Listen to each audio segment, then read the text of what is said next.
Baik, seperti ini ya untuk di Informatika Unjani, berikut adalah panduan proposal TA1. Jadi, nanti akan saya share juga contoh proposalnya ya. Nah ini kita lihat dulu dari dari panduan yang udah saya modifikasi sedikit ya, yang sudah saya sesuaikan secara pribadi ya. Ini bukan official dari dari jurusan, tapi versi saya pribadi ya, yang official dari jurusan itu tahun 2019 ya.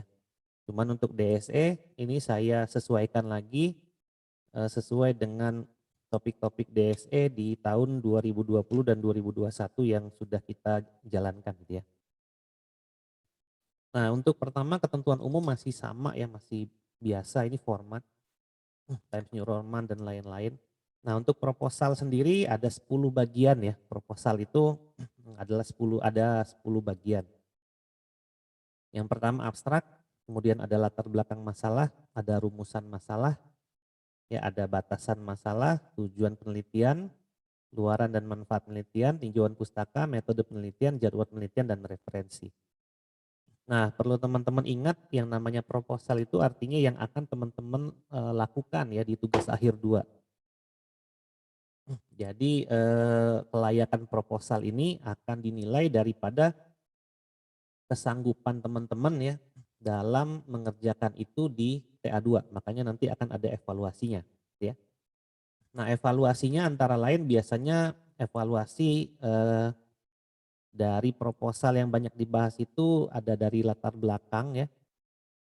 Jadi nanti di latar belakang itu mengapa penelitian ini penting dilakukan ya.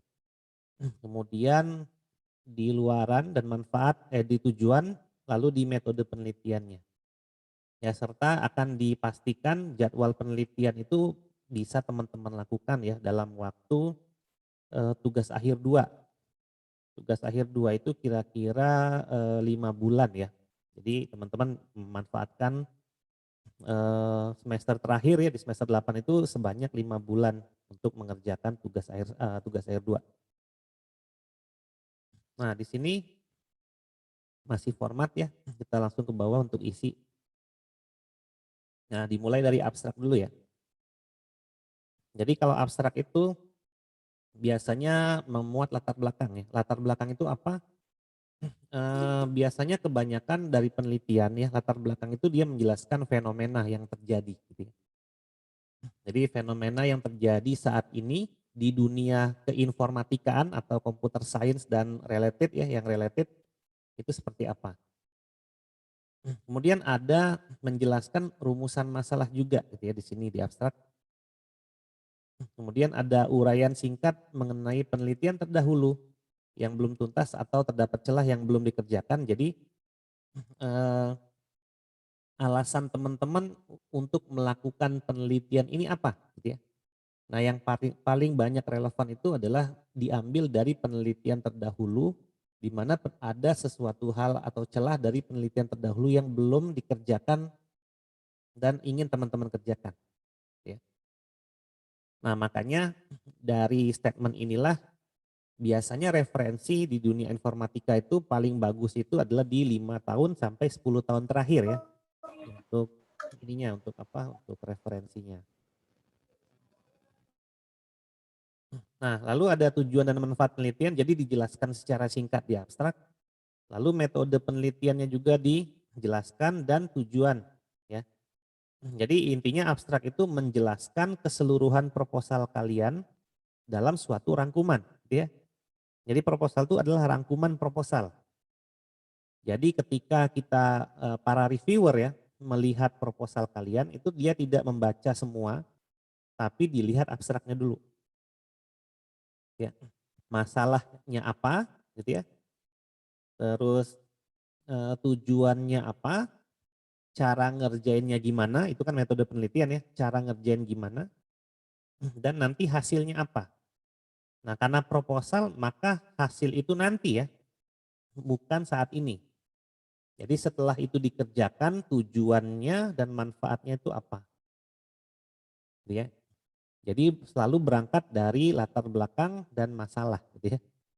Karena memang kalau penelitian itu biasanya nyari-nyari masalah. Cuman masalah yang dicari itu adalah masalah yang berkaitan dengan akademik ya. Tapi bisa juga sih diangkat dari masalah-masalah masalah apa? Masalah secara umum. Cuman kalau di informatika biasanya di bidang computer science dan kedataan gitu ya, yang masalah data. Beda dengan kerja praktek ya. Kalau kerja praktek itu masalah yang diangkat adalah masalah organisasi ya. Karena target akhirnya adalah perangkat lunak. Nah, kalau TA ya, karena TA itu definisinya adalah penelitian, maka kontribusi penelitianlah yang diangkat untuk menjadi output dari tugas akhir. Nah, mungkin teman-teman juga udah mendapatkan mata kuliah metode penelitian ya.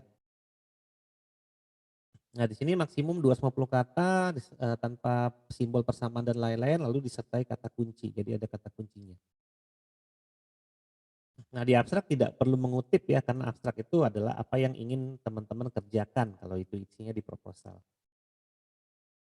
Oke, lanjut. Setelah abstrak biasanya bab pertamanya adalah latar belakang masalah ya. Nah, di sini teman-teman menjelaskan dengan argumentasi teman-teman, namun disertai bukti yang kuat. Jadi misalnya teman-teman ingin mengerjakan sesuatu, teman-teman menemukan suatu problem gitu ya. Nah, problem yang teman-teman temukan itu berasal dari studi literatur. Misalnya teman-teman membaca paper gitu ya. Nah, contohnya seperti ini. Nanti saya share screen aja. Share lagi. Mana share screen? Saya contohkan paper gitu ya. Paper ini.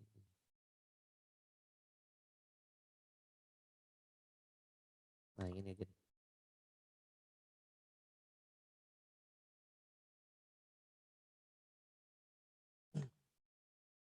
Nah, ini paper misalnya. Ini contoh dari penelitian saya aja ya. Nah, ini judul papernya A Review of Machine Learning Algorithm for Identification and Classification of Non-Functional Requirement. Nah, kalau teman-teman membaca abstrak ini, ya, abstrak ini menjelaskan semua isi paper sebenarnya ya. Mulai dari konteksnya gitu ya, metodenya, hasilnya gitu ya, dan semuanya ada di sini. Gitu ya. Nah, teman-teman bisa melihat ya, teman-teman bisa baca paper ini. Kemudian ada nggak yang dia tidak lakukan? Biasanya itu ada di bagian-bagian akhir ya. Nah, ada di bagian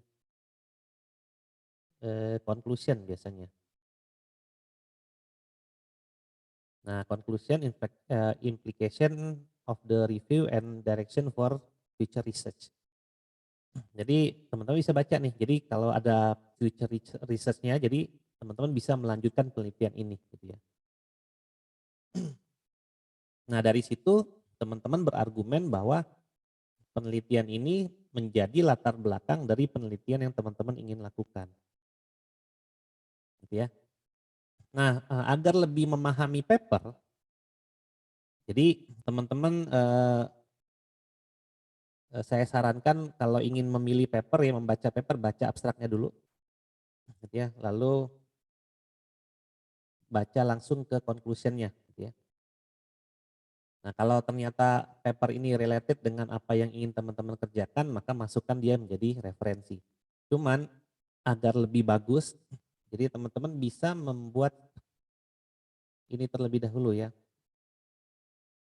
Jadi ini adalah studi literaturnya ya. Jadi misalnya tadi teman-teman mau topiknya data mining, maka carilah banyak paper data mining yang teman-teman bisa baca terlebih dahulu. Nah, ini adalah hasil review ya dari paper. Jadi teman-teman bisa membuat hal seperti ini dulu. Saya screen semua aja ya. Nah, ini adalah hasil dari ini ya. Paper ini ya. Oh, bukan, ini expertise. Nah, benar ya. A review of machine learning algorithm for identification dan lain-lain. Nah, biasanya kalau kita melakukan review dari paper gitu ya, kita lakukan hal seperti ini. Jadi satu paper teman-teman bisa membuat satu PowerPoint yang berisi review daripada paper tersebut. Nah, yang direview apa? Pertama masalahnya, ya. Jadi kalau kita udah baca tadi semua papernya mulai dari abstrak, lalu biasanya kalau saya sih langsung loncat ke conclusion, kalau itu ternyata related baru saya baca semua papernya ya. Nah ini teman-teman bikin, terus teman-teman jabarkan masalahnya apa di paper itu. Artinya dalam penelitian itu dia ingin apa? Ingin menyelesaikan masalah apa gitu ya. Nah kalau dari paper tadi masalahnya adalah 3 gitu ya. Ini gitu ya masalahnya what machine learning algorithm dan lain-lain ya, what are proses dan lain-lain, ini masalahnya. Kemudian bagaimana cara dia menyelesaikan masalah itu adalah di metode penelitiannya. Dia pakai systematic literature review dengan metode snowballing. Jadi di sini dia nulis ya metode penelitiannya. Jadi kalau ini semua related paper dia cari nanti akan mendapatkan paper yang related untuk menghasilkan suatu systematic literature review. Nah ini metode penelitiannya dia. Nah lalu setelah dia lakukan hasilnya apa? Nah ini adalah hasilnya. Ya. Nah karena paper tadi punya 3 masalah yang ingin dijawab, maka dia mendapatkan 3 hasil yang dicapai. Gitu ya. Karena ada 3 masalah menjadi 3 hasil. Nah dalam paper ini biasanya ada kekurangannya. Dia jelasin tuh di bagian conclusion tadi apa kurangnya. Gitu ya. Nah dia ada, tapi kadang-kadang kalau baca paper kekurangannya tuh bisa jadi tidak disebutkan secara eksplisit, tapi secara tersirat aja gitu ya. Namun biasanya kalau paper yang baik itu menyebutkan kekurangan penelitiannya secara eksplisit terang-terangan. Nah di sini ada kekurangannya gitu ya. Kemudian ada kesimpulannya gitu ya. SLR ini bertujuan untuk menjawab 3 requirement question, reset question RQ yang didefinisikan oleh penulis bla bla bla. Nah sehingga dengan beberapa poin ini ya kita bisa menangkap isi dari paper tersebut. Gitu ya. Tapi terlebih dahulu biasanya paper yang kita baca adalah paper yang berkaitan dengan penelitian kita. Gitu ya. Nah cara melihat apakah dia sesuai atau tidak, kalau saya sih kayak tadi ya baca abstraknya dulu. Ya abstraknya sesuai enggak gitu ya. Kalau tidak sesuai skip aja langsung, nggak usah dibaca secara keseluruhan ya. Tapi kalau ternyata sesuai ya dari baca abstrak sama conclusion, nah baru kita baca dengan detail ya isi daripada papernya. Nah ketika teman-teman bikin seperti ini, artinya teman-teman sudah membaca satu buah paper secara lengkap. Ya, jadi ini nanti digunakan untuk di latar belakang ya, dan nanti papernya akan teman-teman lampirkan di bagian referensi. Ya jadi memang kalau penelitian itu baca-bacanya yang banyak ya. Nah atau saya liatin lagi yang related dengan penelitian saya juga ada beberapa paper. Nah ini masalah redesign database ya, jadi kalau ada yang nanti topiknya untuk refactoring ya, redesign dan lain-lain itu kan saya bisa untuk membimbing ya. Nah di sini ada beberapa paper yang dari penelitian saya ya, reverse engineering misalnya of a generic relational database scheme into a domain specific data model. Ini ya. Nah ini saya biasanya baca abstrak dari judul juga kan ini berkaitan dengan apa yang ingin saya buat gitu ya. Topiknya adalah re-engineering database. Risetnya saya gitu ya dengan Pak Herdi. Nah maka di sini setelah related dengan judul saya baca abstraknya. Ya, isi dari abstrak itu pasti sama ya, pasti ada menjelaskan fenomena dia ya, terus menjelaskan metode penelitian, cuman kalau di paper dia sudah ada hasil ya, sehingga dia menjelaskan hasilnya nanti. Nah di sini sudah ada hasilnya. Nah ketika udah ada hasil, biasanya saya baca dulu di bagian conclusion, hasil yang lebih detailnya seperti apa di sini. Ya. Nah udah baca, nah ketika udah baca conclusion ternyata dia related dengan penelitian saya, maka baru saya baca semuanya. Ya, mulai dari introduction gitu ya, kemudian macam-macam lah ya, sampai dengan ada persamaan-persamaan begini ya. Nah cuman kalau kita baca paper minimal kita tahu cara bacanya gitu ya. Karena dia pasti menjelaskan ini ya, menjelaskan mengenai ini itu persamaan apa sih ya dengan merujuk ke persamaan nomor satu dan nomor dua. Ya minimal kita tahu cara bacanya. Nah kalau misalnya kita nggak tahu cara bacanya gimana ya, kita harus tahu dulu gitu ya. Jadi untuk setiap isi dari paper ini, misalnya dia bilang seperti ini ya, nih, reverse engineering reverse engineering process is implemented by means of the series of database model transformation. Nah kita harus tahu dulu nih database model transformation ini apa gitu ya. Kemudian beberapa istilah seperti M2M gitu ya, transformation between database model. M2M teman-teman tahu kan many to many ya, untuk relasi ya. Nah ini harus teman-teman pahami dulu ya, harus teman-teman pahami dulu isi daripada paper ini. Jadi paper itu biasanya memuat apa ya, studi literatur yang ada kaitannya dengan teori-teori selama teman-teman kuliah gitu ya. Nah jadi itu bisa dipelajari dulu gitu ya. Nah di sini ada entity relationship gitu ya, ada macam-macam ya, di sini ada istilah-istilah yang mungkin ketika kita baca paper kita masih tidak familiar dengan istilah itu, tapi kita bisa googling ya untuk mencari tahu itu tuh apa gitu ya. Nah setelah kita baca semua dan ternyata related dengan paper yang akan kita kerjakan, maka masukkan itu sebagai referensi. Dan kita jelaskan ini ya di latar belakang. Gitu ya. Jadi kita jelaskan di latar belakang. Oke ya. Jadi memang kalau teman-teman ingin meneliti, teman-teman memang harus banyak baca paper ya. Oke, kira-kira seperti itu ya di latar belakang. Saya lanjut lagi di sini ya. Nah, jadi di situ teman-teman harus berargumentasi, lalu teman-teman harus bisa menulis suatu kalimat yang menguatkan bahwa penelitian itu penting untuk dilaksanakan. Jadi penelitian itu kenapa harus dilaksanakan gitu ya. Bahkan sebagian dari reviewer itu menyatakan kenapa harus sekarang dilakukan, kenapa nggak besok aja gitu ya. Atau kenapa nggak tahun depan aja. Nah di situ teman-teman harus menulis dengan tulisan sendiri biasanya ya, tentang argumentasi mengapa penting dilaksanakan. Kemudian bisa sampaikan isu terkait dengan topik penelitian yang direlasikan dengan bagian dari manfaat penelitian. Jadi nanti ada manfaat penelitian yang bisa teman-teman relasikan dengan latar belakang. Ya. Nah ketika kita membaca paper, biasanya kita ketemu yang dinamakan dengan state of the art. Ya, state of the art. Karena secara aturan penulisan paper, paper itu kan juga punya referensi ya. Nah referensi itu dari paper. Nanti paper yang dijadikan referensi punya referensi lagi dan seterusnya gitu ya. Makanya disebut penelitian itu adalah studi belajar yang berlanjut dan bisa ditelusuri karena ditelusurinya ada paper, ada referensi. Ya, referensi itu adalah paper ya dan dia punya referensi lagi dan seterusnya. Jadi dia bisa berurut mundur.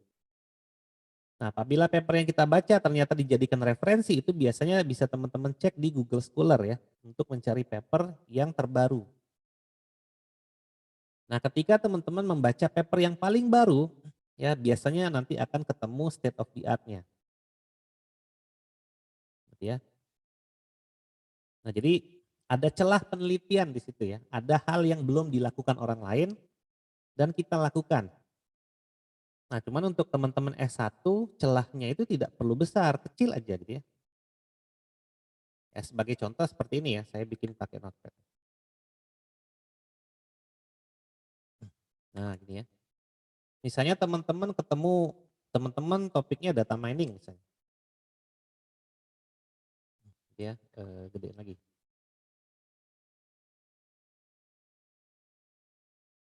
Control plus. Nah, saya teman-teman topiknya data mining nih. Ya, paper pertama teman-teman baca. Dia menggunakan 5 variabel Lalu metodenya dia pakai metode X gitu ya. Lalu dia hasilnya akurasi, misalnya kita pakai akurasi ya, akurasinya 87% misalnya. Lalu teman-teman baca lagi, ada paper kedua, dia menggunakan 6 variabel, ini datanya ya, datanya menggunakan 6 variabel, dia pakai metode X juga. Lalu hasilnya 88% misalnya. Ya. Kemudian teman-teman baca lagi yang ketiga, dia menggunakan 8 variabel. Tapi metodenya dia pakai metode Y. Hasil akurasinya 85%.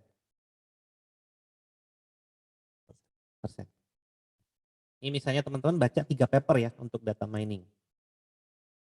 Nah, celah penelitiannya ada di mana? Bisa jadi teman-teman menggunakan 5 variabel yang sama dengan yang dikerjakan oleh penelitian yang ini ya, yang ini.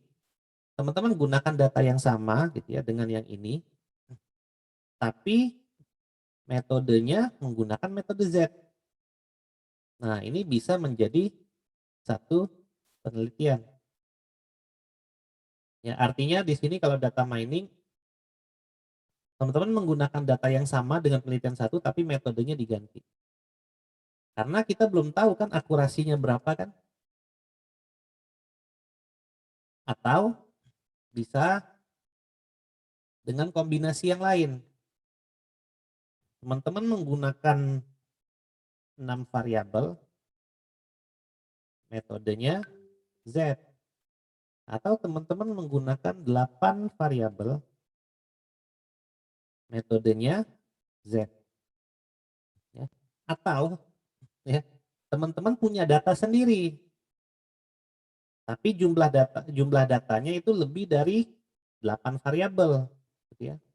Misalnya teman-teman punya data 10 variabel, menggunakan metode X. Nah, ini juga bisa ya. Atau teman-teman punya 5 variabel yang sama dengan paper pertama, tapi menggunakan metode X ditambah dengan Y digabung. Gitu ya. Nah, ini banyak banget ya kemungkinan penelitian baru gitu ya, yang bisa kita kombinasikan dari penelitian ini. Gitu. Ya, apalagi kalau kita membaca sampai dengan gitu ya, 20 paper misalnya.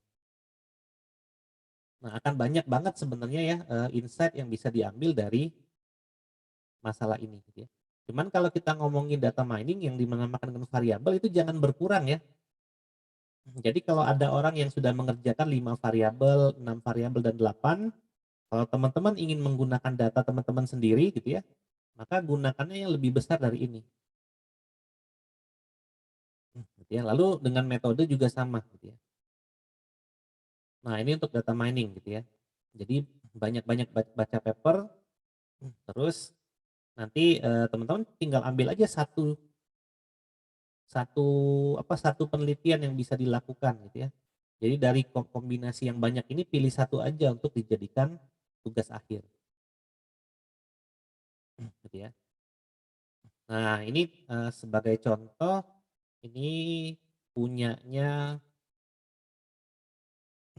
eh, Rija ya. Rija ini pembimbingnya saya untuk membimbing satunya dan Bu Puspita membimbing duanya.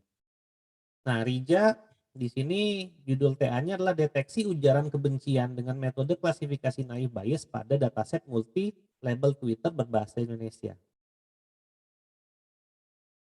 Nah, topik ujaran kebencian ini udah banyak ya beredar. Lalu dataset multi label juga udah banyak yang beredar. Cuman belum pernah dicoba menggunakan naive bias. Gitu ya. Makanya diambil kombinasi itu ya. Jadi diambil ujaran kebencian ya menggunakan data multi label Twitter tapi metodenya naive bias.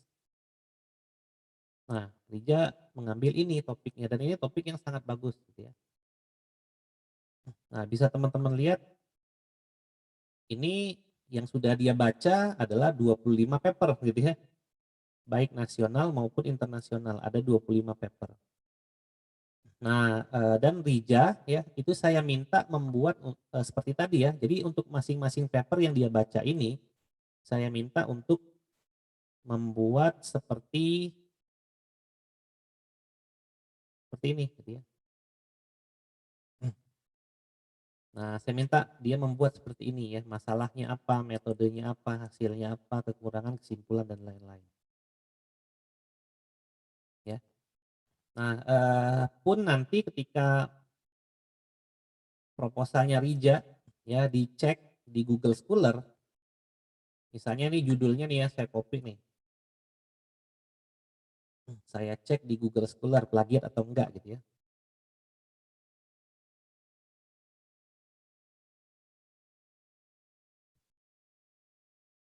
Nah, tidak sama kan kalau kita lihat di sini adalah deteksi ujaran kebencian juga ya.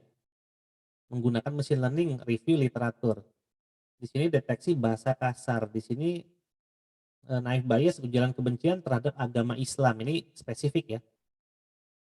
Nah, tidak sama kan judulnya ya dengan ada yang di Google Scholar. Artinya judul ini bisa diambil menjadi tugas akhir gitu ya.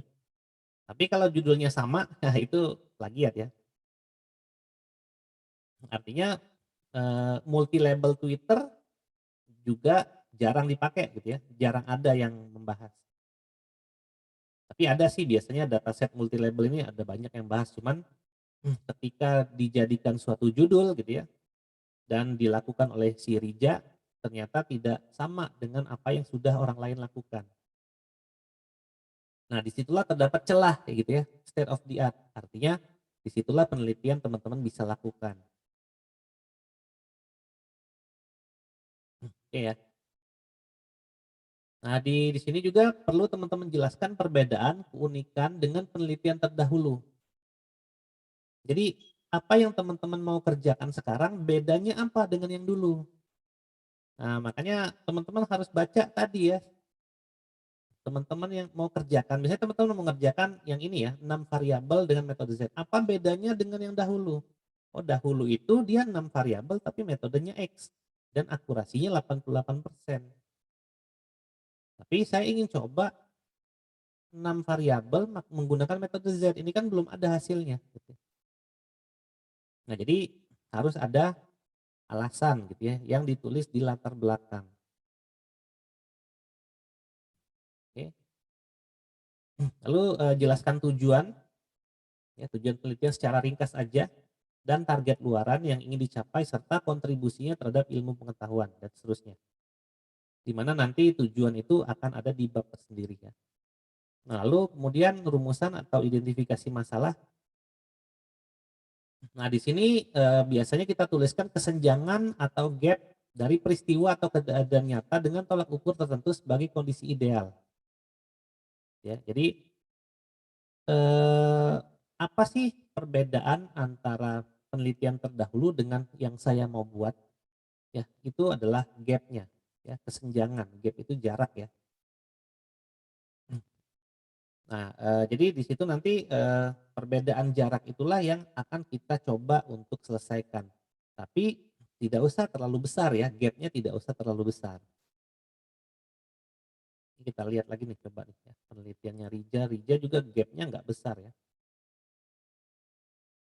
Nah, di sini ya proposalnya Rija. Nah, ini latar belakang ya.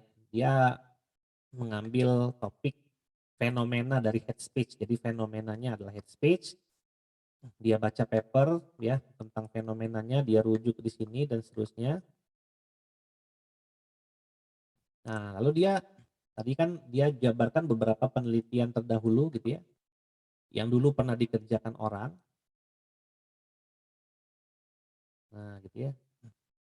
Dia banyak menuliskan tentang penelitian terdahulu tadi gitu ya. Nah, dari situ dia mau ngapain? Dia jelaskan di sini gitu ya. Nah, untuk memilih kenapa dia milih metode naive Bayes, dari penelitian tadi dia bilang naive Bayes bisa digunakan untuk multi label classification, tapi bukan head speech topiknya, gitu ya. Kemudian dia gunakan label power set untuk membuat N-word gram menggunakan TF-IDF dan seterusnya. Lalu akan diukur menggunakan F-measure. Nah, sehingga dia jelaskan nanti di masalahnya. Ya. Bagaimana menggunakan gabungan beberapa fitur extraction dapat mempengaruhi tingkat akurasi dari multi-label classification. Nah, itulah yang dinamakan dengan gap tadi. Karena belum ada yang menggunakan kombinasi dari feature extraction ya, dalam penelitian terdahulu. Nah, sekarang dia menggunakan fitur extraction untuk penelitian dia sekarang dalam multi-label classification. Nah, disinilah kelihatan gap-nya. Yang dia ingin kerjakan itu kelihatan gap-nya dengan yang sudah dikerjakan oleh orang lain. Ya, itu kira-kira. Nanti kalau ada pertanyaan bisa di akhir ya. Nah, jadi ada gap nanti di situ yang bisa dijelaskan gitu ya di dalam masalah. Nah, di sini relevan dengan bidang informatika, jadi masalahnya berkaitan dengan informatika, kemudian berorientasi pada prospek penggunanya secara operasional dan seterusnya, tidak selalu dalam kalimat tanya, ya tidak selalu, tapi boleh gitu ya. Kemudian dapat dihimpun datanya secara lengkap dan objektif, tidak boleh terlalu luas, tapi tidak boleh terlalu sempit. Jadi jangan terlalu banyak yang dikerjakan, tapi jangan juga terlalu sedikit yang dikerjakan. Ya, yang pasti cukup dikerjakan dalam waktu 5 bulan gitu ya. Nah, di sini ada topik game design untuk AIG. Nah, lalu ada batasan masalah atau ruang lingkup. Nah, kalau kita ngomongin ruang lingkup itu biasanya kalau batasan masalah itu adalah yang tidak kita kerjakan ya. Kalau ruang lingkup itu adalah yang kita kerjakan, apa saja. Oke, nah dari proposal Rija kita lihat batasan masalahnya ya, meskipun multi label kelas klasifikasi yang menjadi rujukan berasal dari penelitian. Jadi dia datanya diambil dari penelitian yang lain, tapi tidak semua label dia implementasikan. Ya, hanya label klasifikasi jenis ujaran kebencian aja dan level ancaman dengan klasifikasi target dan kategori ujaran kebencian yang tidak termasuk dalam penelitian. Jadi dia batasi penelitiannya terhadap data, gitu ya. Nah, jadi batasan masalah, gitu ya. Nah, batasan masalah itu adalah batasan ruang lingkup penelitiannya, bukan batasan perangkat lunaknya. Gitu ya. Jadi tidak perlu teman-teman tuliskan di proposal penelitian ini akan dibangun dengan pemrograman PHP dan database MySQL, itu nggak perlu, ya. Kecuali kerja praktek, ya kerja praktek ruang lingkupnya memang ruang lingkup aplikasi ya. Aplikasi yang dibangun itu menggunakan apa misalnya. Nah, kalau di proposal kerja praktek teman-teman tuliskan perangkat lunaknya. Tapi kalau penelitian itu adalah batasan dari penelitian yang ingin dilakukan, ya bukan batasan dari perangkat lunak. Lalu hindari penulisan yang sudah jelas terlihat dalam judul. Ya, kita kan kayak proposalnya si Rija, kita kan udah tahu dia pakai naive Bayes. Tidak perlu lagi ditulis penelitian ini menggunakan naive Bayes, nggak perlu gitu ya, karena di judul udah ada. Atau penelitian ini hanya menggunakan multi label kelas Twitter, itu nggak perlu lagi dijelasin karena sudah ada di judul, gitu ya. Sudah ada di latar belakang, jadi nggak perlu lagi. Ya, jadi lebih ke arah batasan daripada penelitian yang ingin dilakukan. Ya, tidak perlu juga penelitian ini hanya membahas, nggak perlu juga karena udah ada gitu ya, membahas apanya udah ada, gitu ya. Ada di tujuan penelitian nantinya. Jadi nggak perlu lagi itu menjadi suatu tulisan yang ada di poin batasan masalah atau ruang lingkup masalah. Ya. Nah, kemudian yang nomor 7 ini adalah tujuan penelitian. Ya. Tujuan itu kalau di game itu membuat sistem atau game yang dapat gitu ya, atau bisa direlasikan dengan kesimpulan yang dibuat. Ya, tujuan dari penelitian ini apa? Nah, kita sesuaikan dengan kesimpulan. Ya. Jadi dari rumusan masalah yang ada, jadi tujuannya adalah kalau Rija dia menjawab masalah gitu ya. Jadi dia ada 3 masalah yang dia dapatkan di penelitian. Tujuannya dia ingin menjawab 3 masalah itu. Ya. Nah itu cara yang paling gampang sih. Jadi kalau tujuannya ada 2, kalau masalahnya ada 2 berarti tujuannya 2. Ya kalau masalahnya ada 4 berarti tujuannya 4 gitu ya. Artinya tujuan ini biasanya dia membahas masalah. Ya. Saya lapar nih, masalah saya lapar, solusinya apa? Makan gitu ya. Saya lapar dan haus, solusinya apa? Ya makan dan minum, jadi ada 2 gitu ya. Jadi masalahnya ada 2, tujuannya atau solusinya ada 2. Nah kemudian luaran dan manfaat, kalau luaran dia lebih ke arah, karena di informatika tetap harus ada perangkat lunaknya ya, maka perangkat lunaknya itu kita jelaskan di keluaran penelitian. Ya, jadi kalau misalnya perangkat lunak yang dibangun adalah perangkat lunak yang dapat melakukan klasifikasi misalnya gitu ya. Lalu manfaatnya adalah manfaat yang bisa dipakai oleh orang. Ya, jadi kalau manfaat itu biasanya manfaat yang bisa dipakai oleh orang gitu ya. Nah, gini ya. Jika tingkat akurasi yang maka penanganan dan seterusnya dapat membantu dalam menemukan prioritas utama pelaku penyebar ujaran kebencian. Jadi kalau penelitian ini dipakai maka bisa menemukan prioritas utama pelaku penyebaran ujaran kebencian. Jadi kalau kita ngomongin manfaat penelitian itu yang dimanfaatkan oleh orang, oleh manusia, gitu ya, dimanfaatkan oleh manusia. Oke. Kemudian ke tinjauan pustaka.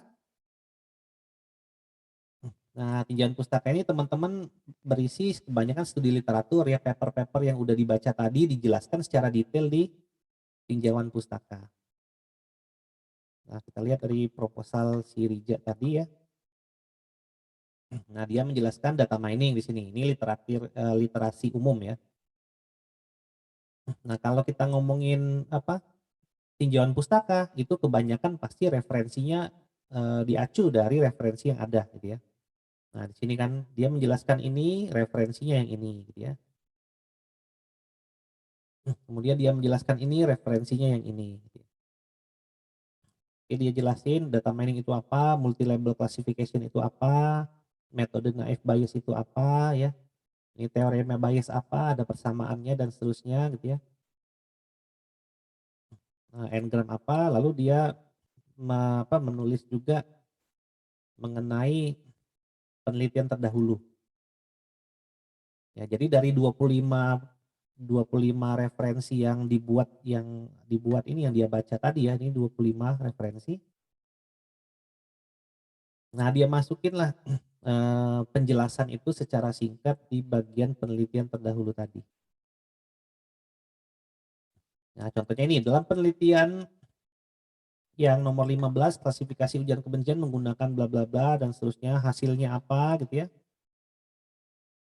Penelitian ini yang ke-11 itu ngapain, tujuannya apa, hasilnya apa. Nah, dicontohkan di sini 78,3% gitu ya. Nah, si Rija menggunakan penelitian nomor 11 dari referensi dia ya, dan penelitian nomor 15 sebagai rujukan utama. Ya. Jadi kalau kita ingin meneliti itu kita harus punya rujukan utama. Gitu ya. Artinya paper yang memang benar-benar dia ada future research-nya. Paper yang lain itu mendukung dari apa yang kita kerjain. Nah di penelitian terdahulu cukup teman-teman tuliskan paper yang menunjang secara dominan ya terhadap penelitian dari teman-teman. Bisa minimal satu biasanya, minimal satu. Karena harus ada ya. Jadi kan penelitian itu kan ada paper, ada referensi ya. Ada referensi, referensinya itu kan berupa paper lagi kan. Nah paper pasti punya referensi lagi dan seterusnya. Nah tujuannya apa? Agar penelitian itu bisa dilacak ya dari referensinya. Jadi ada yang mendasari secara utama itu minimal satu ya referensi utama. Nah kalau Rija tuh ada dua referensi utamanya dia sehingga dia mengambil itu. Atau kalau kita kembali ke ilustrasi saya yang tadi yang ini ya. Nah yang ini misalnya 5 variabel metodenya X dan Y. Nah saya itu ngerujuk ke dua ini misalnya. Salah, X dan Y itu ke dua ini ya. Nah dua ini nih misalnya. Ya. Atau justru kalau 5 variabel metodenya X dan Y, malah penelitian saya itu merujuk ke tiga-tiga ini. Karena dia kombinasi 5 variabel dari penelitian satu, ya. Metode X-nya dari penelitian 2, metode Y-nya dari penelitian ketiga. Nah ini rujukan utama jadinya. Nah, kalau misalnya saya ngambil yang ini, maka rujukan utama saya adalah yang ini. Gitu ya. Yang lainnya itu adalah rujukan pendamping yang memperkuat argumen saya nantinya ketika ingin melakukan penelitian dari rujukan yang pertama ini. Jadi minimal satu ada di situ kita tulis, gitu ya. Oke, balik lagi ke sini. Nah, ke metode penelitian, ya, metode penelitian adalah strategi mencapai tujuan. Jadi bagaimana caranya teman-teman mau ngerjain ini nantinya. Jadi metode penelitian ini baru metode penelitian yang teman-teman konstruksikan untuk mencapai tujuan. Ya tentunya ketika teman-teman membaca paper, kan ada juga metode penelitiannya ya di paper itu ya. Nah teman-teman bisa meniru langkah-langkah yang dia lakukan, bisa. Ya. Atau teman-teman tambahkan langkahnya sesuai dengan kompleksitas dari penelitian teman-teman sendiri. Jadi dia relatif. Nah dia akan menjelaskan alur penelitian yang dilakukan secara bertahap dan akan selaras dengan jadwal penelitian. Ya. Artinya ketika teman-teman nulis metode penelitian, teman-teman sesuaikan dengan jadwalnya nanti. Ya. Nah, contoh nih proposalnya Rija. Nih, metode penelitian dia seperti ini. Nah, ini metode penelitian yang dia akan lakukan nantinya. Sekarang lagi berjalan ya. Jadi ini adalah proposal dia yang waktu itu, sekarang lagi berjalan TA1-nya. Nah, ini contohnya gitu ya. Jadi pertama dia akan menyeimbangkan dataset dulu karena datasetnya dia ternyata tidak seimbang ya. Jadi dia tidak sama jumlah kelasnya. Kemudian dia gunakan undersampling, dia pisah datanya menjadi data uji dan latih, dilakukan preprocessing. Yang dia lakukan adalah tokenizing, filtering, dan steaming, lalu berubah menjadi fitur extraction menggunakan N-word-gram, karakter N-gram, TF-IDF. Terus ya, ini gambarnya kegedean. Nah, lalu dia lakukan transformasi, dia lakukan klasifikasi dengan naive bias, dia evaluasi dengan F-measure, lalu selesai. Ya. Nah, yang dia lakukan dia jelasin apa itu menyimbang dataset, ngapain sih menyimbang dataset itu ngapain. Nah, tahap pertama yang akan dia lakukan adalah menyeimbangkan data dulu. Ini baru proposal ya, artinya bisa jadi ketika di TA2 yang dilakukan agak sedikit berbeda, tapi secara ajuan itu teman-teman udah harus bisa membayangkan yang ingin teman-teman lakukan itu apa ya secara tahapan proses ya. Kemudian dia mengelompokkan, kemudian dia pre-processing terus aja ya, dia lakukan ya. Setelah proses fitur extraction dilakukan, maka data multi-level akan ditransformasikan menggunakan klasifikasi naive bias gitu ya. Kemudian akan dihitung akurasinya menggunakan precision dan recall, lalu dihitung F-measure-nya. Nah, lalu akan didapatkan hasil F-score-nya dan dia akan mendapatkan berapa F-score-nya. Nah, jadwal penelitian disamakan dengan yang tadi gitu ya. Menyimbang dataset, mengelompokkan data uji, preprocessing, fitur extraction, evaluasi emission, seminar. Gitu ya. Jadi apa yang teman-teman akan lakukan itu disamakan dengan jadwal penelitian. Nah, di sini Rija membuatnya dalam waktu 4 bulan. Gitu ya. Jadi metode penelitian itu harus selaras dengan jadwal penelitian. Jadi apa yang ingin teman-teman lakukan? Kalau kayak misalnya ini paper saya ya, tapi belum beres nih ya. Bentar, saya masukin nggak ya? Oh enggak. Ini saya juga ada penelitian tapi belum beres ya. Nah ini misalnya ya. Nah metode penelitian apa gitu ya. Jadi apa yang akan saya lakukan gitu ya. Yang pertama mendefinisikan masalah dulu gitu ya. Kemudian mengekstrak database, kemudian reverse engineering database, normalisasi, redesign, reimplementation, evaluation, sama conclusion. Nah ini adalah bagaimana caranya tahapan-tahapan yang saya akan lakukan untuk mencapai hasil. Tapi karena ini adalah paper, artinya tahapan ini sudah dilakukan. Ya. Kalau proposal adalah tahapan yang akan dilakukan. Ya, jadi antara akan dan sudah itu bisa jadi ada perbedaan ya. Tidak mungkin yang akan dengan yang sudah itu 100% ya. Misalnya saya mau beli buku nih, saya mau beli buku di Gramet. Seingat saya harga bukunya 10.000. Saya nyiapin 10.000. Ternyata ketika saya mau beli harganya 11.000. Artinya kan saya tinggal nambah 1.000 kan. Ya, tinggal nambah Rp1.000. Jadi ataupun ternyata bukunya sedang diskon. Jadi harganya 9.000. Artinya saya udah mempersiapkan 10.000 uang, tapi diskon 9.000. Artinya saya bisa beli buku. Ya. Apa yang saya rencanakan bisa jadi berbeda dengan apa yang ternyata sudah saya kerjakan nantinya. Itu kan nanti ya. Nah, kalau proposal itu adalah apa yang akan Anda lakukan gitu ya. Apakah nanti yang dikerjakan sama dengan proposal bisa jadi beda. Tapi perbedaannya itu tidak terlalu luas, tidak terlalu lebar gitu ya. Sehingga ketika ada perubahan minor dari TA2 itu masih diizinkan. Nah, yang fatal itu misalnya gini, teman-teman topiknya data mining ya. Kalau data mining itu kan harus ada datanya ya. Oke, proposalnya udah oke nih. Ternyata pas di TA2, oh ternyata datanya nggak bisa didapetin nih. Sehingga teman-teman mencari topik baru. Nah, kalau topik baru artinya teman-teman harus ngulang TA1 lagi ya. Karena hal yang dikerjakan sangat berbeda dengan apa yang teman-teman usulkan. Nah, itu nggak boleh gitu ya. Itu nggak boleh. Makanya proposal itu teman-teman buat sedetail mungkin. Ya agar nanti pas TA2 teman-teman terhindar dari yang namanya apa ya, kesalahan-kesalahan fatal lah gitu ya dalam penelitian. Jadi proposal tuh tadi kayak ini Rija aja proposalnya ini ada 26 halaman ya. 26 halaman proposal karena dia membuatnya detail. Saya minta waktu itu buat detail gitu ya. Jadi apa yang akan kamu kerjakan nantinya tidak jauh beda dengan apa yang sudah kamu ajukan pas di TS1. Oke. Nah, seperti itu. Lalu yang terakhir adalah referensi ya.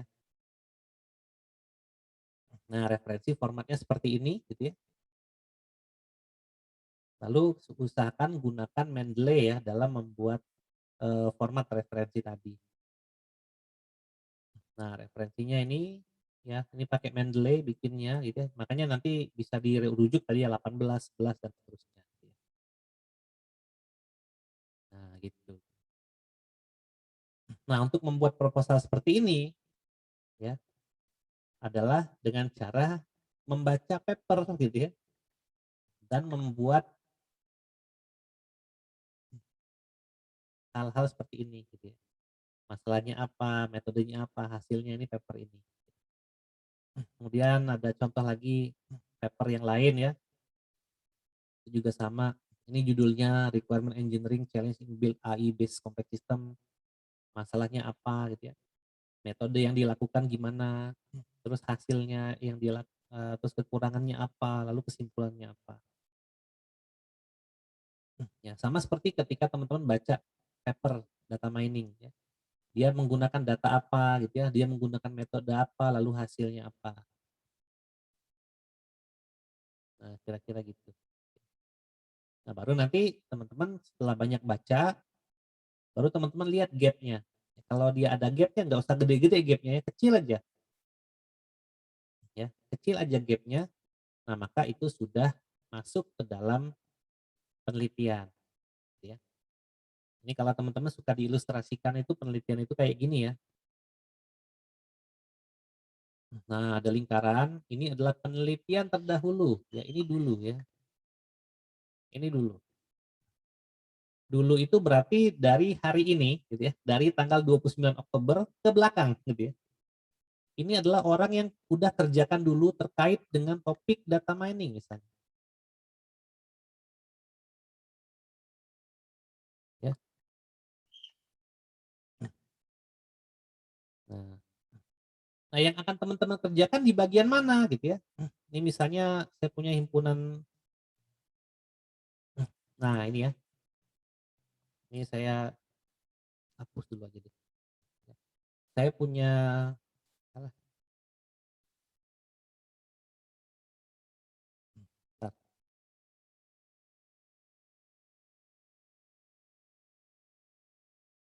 Kalau kita ngomongin diagramnya, berarti kita ngomongin himpunan semestanya gitu ya. Nah, ini adalah diagram Venn-nya.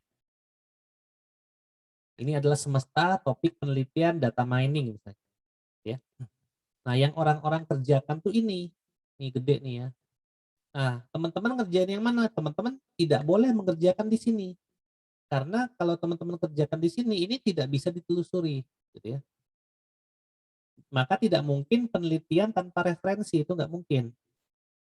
Nah, tapi teman-teman cukup kerjakan bagian kecil aja di sini, tapi beririsan. Nah, gini beririsan. Nah, itu udah cukup gitu ya. Nah, irisan itulah adalah kita sebut sebagai referensi, ya. Nah, seperti ini aja dikerjain, ya. Tapi jangan di sini ngerjainnya, karena kalau teman-teman ngerjain di sini artinya penelitian kalian nggak ada referensinya. Itu adalah hal baru, gitu ya. Kan tidak ada yang baru banget itu nggak ada ya. Yang dulunya nggak ada tiba-tiba sekarang ada itu pasti nggak ada gitu ya. Pasti dulunya ada tapi dikembangin. Nah, teman-teman tidak perlu menyelesaikan seperti ini, nggak perlu gitu ya. Yang seperti ini tuh untuk S3 ya, untuk S3. Kalau S1 itu buletannya cukup kecil aja segini. Nah, asal beririsan udah cukup gitu ya. Ya. Atau kerjakan di bagian sininya gitu ya.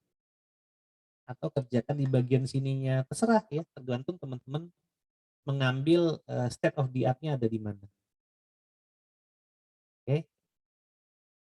Nah, seperti itu kira-kira ya. Nanti eh, papernya Rija ya dan proposalnya Rija dan panduan TA ini akan saya share di grup ya. Ya teman-teman udah bisa membuat proposal, tapi itu tadi ya, baca dulu papernya, cari di Google Scholar gitu ya, download PDF-nya. Kalau nggak bisa di-download PDF-nya, teman-teman tahu harus ngapain ya. Download pakai apa sih?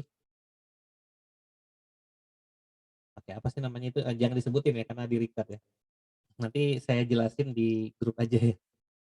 Nah, teman-teman bisa download nanti papernya. Misalnya papernya berbayar misalnya, tapi teman-teman mau baca, nah bisa download di situ nanti. Ya. Oke, gitu kira-kira ya berkaitan dengan proposal secara umum. Walaupun memang contohnya kebanyakan data mining ya. Seperti itu kira-kira ya. Sekian mungkin presentasi dari saya ya. Setelah ini kalau ada yang mau ditanyakan silakan. Ini saya stop record dulu ya.